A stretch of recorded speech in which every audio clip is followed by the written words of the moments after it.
I'm Karen, and I am Wesley Chapman's mother. I was his guardian for many years, but now I consider myself to be his mother. I had the experience of first meeting Wesley when he was a very small child, and I was told he's unmanageable, he screams and yells and throws fits, and I can't handle him. On one of the trips back to be with his biological mother, he was taken to the Primary Children's Hospital for evaluation. And she'd had her fill. She was through with him. She just basically said, I can't handle this child. And I went in to talk to him, and I remember seeing him sitting in some white sheets on that bed, and his big round eyes looking up at me, and he said, "You aren't going to let me go back with her, are you? Can I please come with you?" At that point, I started to spend more time with him. And I had to visit him in the hospital in padded rooms. He would be in padded rooms. It's like an animal cage, because he would be so out of control, flailing and hitting his head and wanting to die.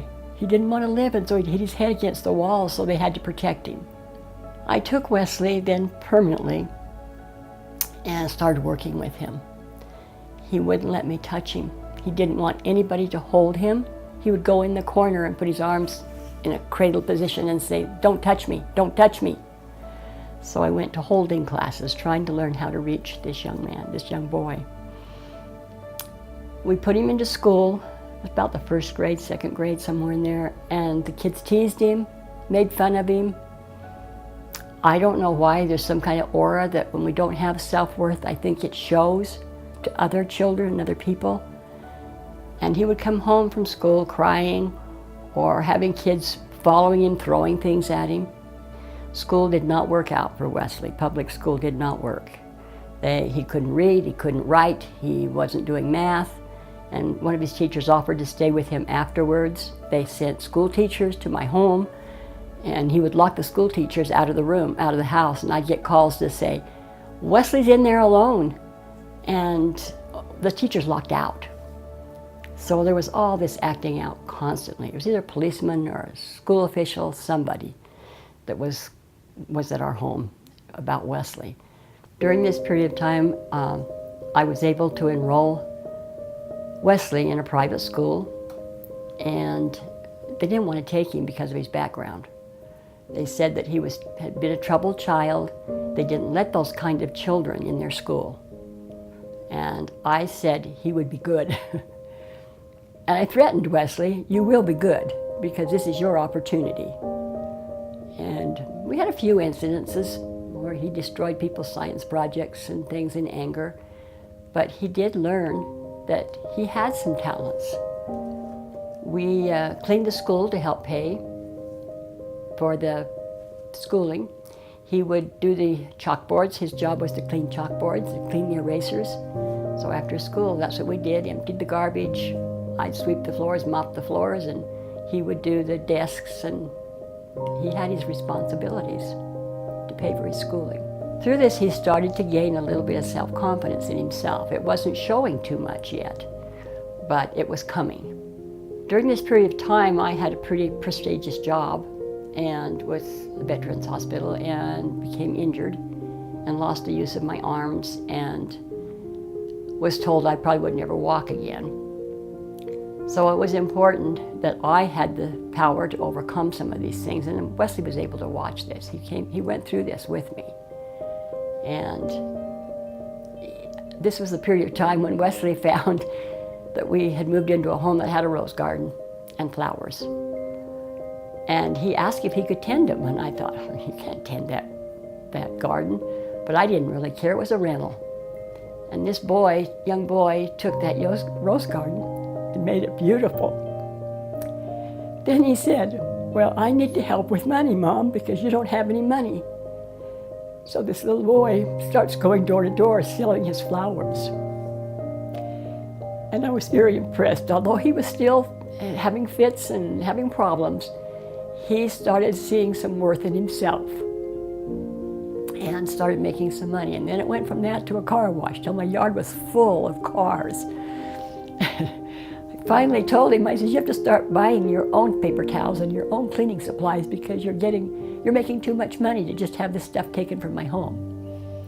So his business became pretty large when he started telling people, well, bring your extra car while you're at work and I'll have it clean for you when you come home. So here was this little young child going, asking door to door, asking people if he could clean their cars. But Wesley always wanted to be something, and it was in him naturally. He was very successful at what he did, but again, with his success came schoolmates who were jealous, and kids that didn't want him to be a successful person. But by this time, because he had to develop his own self-identity and some of his own self-worth, he just shunned it off. He hired him, and I know he'd say to work for him, to give him a job. And they'd go out to get Frosties on his time. Boy, he'd go after him and he'd say, hey, this is my time. You have a break time. That's when you go get your Frosty, but not on my time. So he was a go-getter from day one. I thought that was kind of interesting, as young as he was, to have to address his peers in that way. And this has been Wes's journey all his life, has been never give up. His grandpa told me and told him that you are only a failure if you refuse to get up and try again. So we went on this journey together. I continually wanted to believe in him. And sometimes I'd cry at night and wonder if I could do it. The next day was a new day, and I would get up and start the journey again. When he was in primary children's and I sat before the psychologist, and it was time for Wesley to have a change now. He was to be sent somewhere else or have something else done. And the head psychologist looked me straight in the face and said, Wesley is so broken. His biological situation, his DNA is bad. He's been in a home where there's been abandonment. He possibly could have even been a drug baby. No one ever proved that. But he had too many strikes against him. Just put him in a boys' home. We have a good one, and we'll have somebody help you pay for it. But he needs to be in a boys' home, and just forget him, because he'll be nothing but heartache. Oh, how wrong they were. It was a tough journey. Every day there was some new thing. As soon as I come home to the curtains torn off the wall. Sometimes the mattress would be in shreds because of anger and dislike for himself. The emotional part of all of this is that I believed in Wesley. I believed in him because he was a child of God. And I didn't think that God made junk. And when the psychologist told me he was junk, my back got bristled up pretty badly. And that's when I decided that this kid was not going to be a piece of junk. I remember the first time he let me sit in a chair and hold him. I have a picture of it. And read a Bible story to him. And he loved the Bible stories. He loved to hear all those stories. And that was the time that he started letting me touch him or hold him. Other than that, I never got to touch him. He was in a corner, crouched in a corner all the time like a scared animal. There was always a policeman somewhere involved, and once in a while the biological mother would get in the way. I remember a time when she threatened to take him from the school he was in, and I got a call saying that she was there to take him away. And I hid him out with another family until we could go to court. And during this period of time, she insisted that he be put in a foster home. So legally, he had to be put in a foster home until the court determined where he was going to go. She didn't show, which at that point made it pretty easy to take Wesley back. But it was something we had to overcome again, because now he felt that he had been rejected again. He had found himself a spot at a 7-Eleven store with some children that I didn't feel were good for him to be around. And he was taking some money out of my purse and going to play games. And I remember when I decided to take him and move to a rural area where he could learn to work. thought this child just needs to work. He's got too much free time. And so we moved on to a property where he learned to take care of trees and do landscaping. It was a rocky area.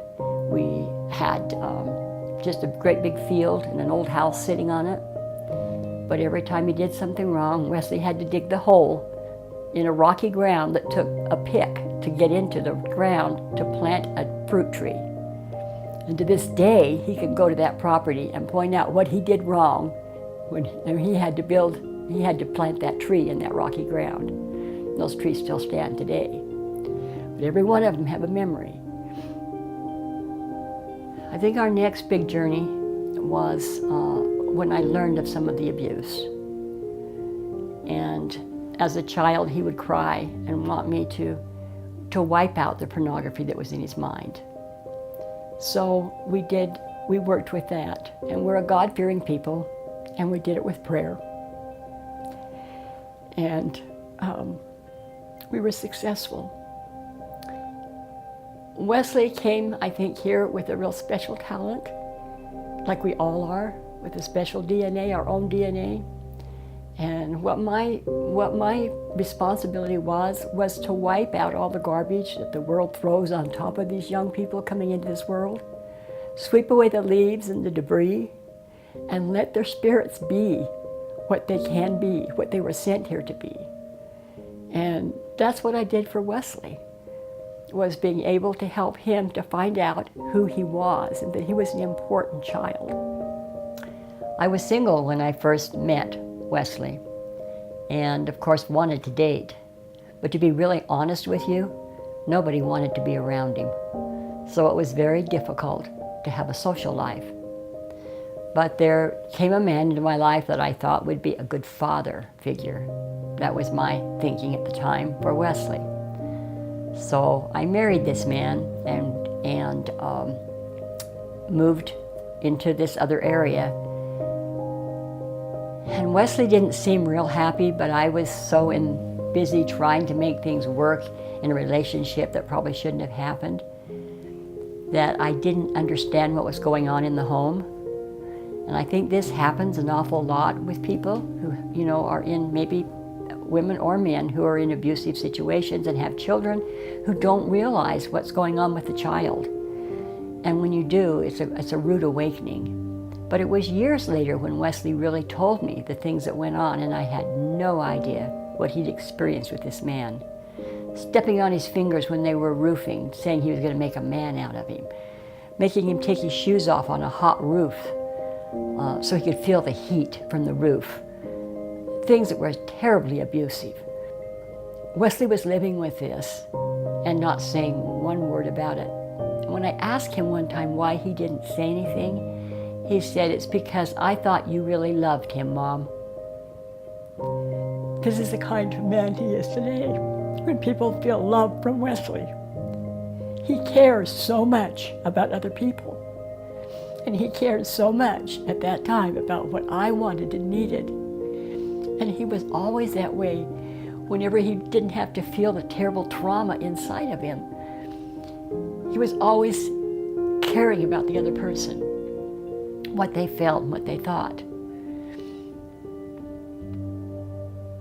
I got this man out of his life and out of my life. But Wesley had scars from it.